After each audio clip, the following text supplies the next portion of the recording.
Assalamualaikum warahmatullahi wabarakatuh.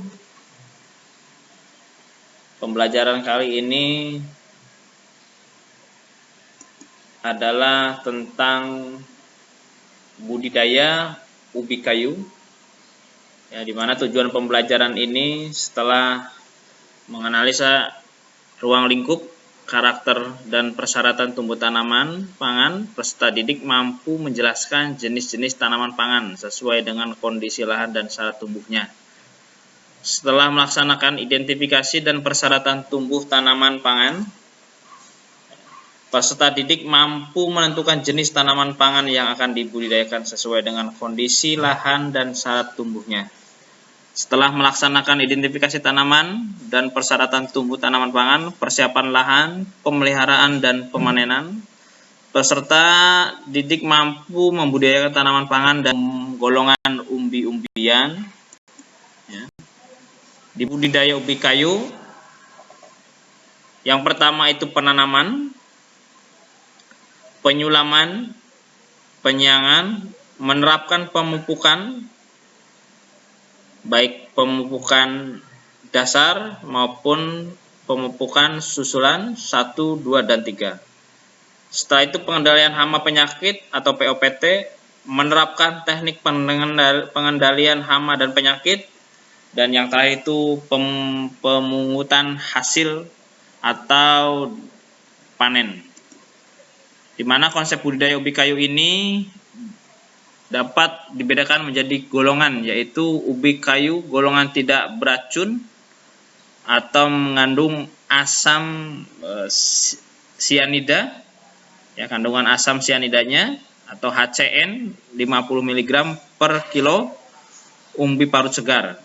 Golongan beracun sedikit mengandung HCN 50-80 mg per kilo umbi parut segar. Beracun mengandung HCN antara 80-100 mg per kilo umbi parut segar. Sangat beracun mengandung HCN lebih dari 100 mg per kilo umbi parut segar. Itu golongan umbi-umbian yang dibedakan menjadi 4 golongan, yang dari mulai terendah sampai yang teratas kandungan asam sianidanya atau HCN, ya. Dimana berbeda dengan sistem klasifikasi ubi kayu terdahulu, maka klasifikasi ubi kayu saat ini hanya dibagi atas 2 golongan, yaitu klan ubi kayu konsumsi. Biasanya ciri-cirinya dengan kondisi sebagai berikut, ya. Kadar HCN-nya rendah, ya. Rasa tidak pahit, tekstur daging umbi lembut, dan umurnya pendek. Klan umbi kayu industri, kandungan HCN-nya tinggi, ya. Tekstur daging lebih kasar, rasa pahit, umurnya lebih pendek. Biasanya benih dianjurkan sebagai berikut, ya.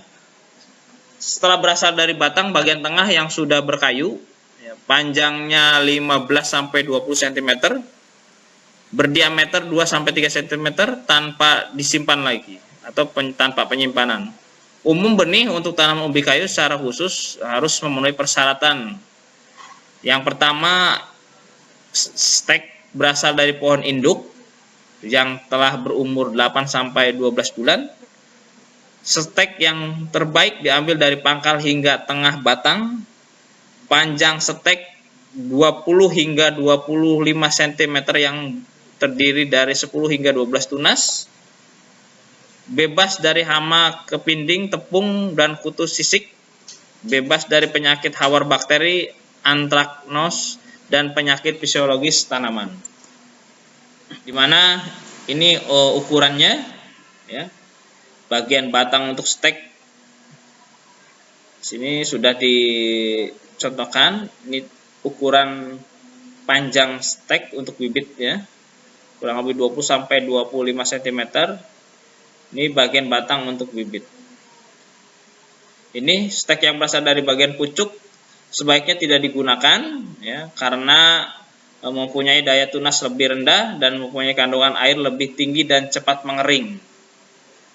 Stek dari batang, bagian pangkal, dan tengah yang berumur 16 hingga 24 bulan kurang baik sehingga bahan tanam karena lambat bertunas. Seperti itu. Terima kasih. Semoga bisa bermanfaat untuk budidaya kayu.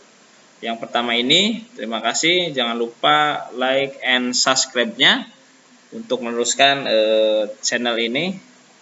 Terima kasih. Semoga bisa bermanfaat. Diakhiri, wassalamualaikum warahmatullahi wabarakatuh.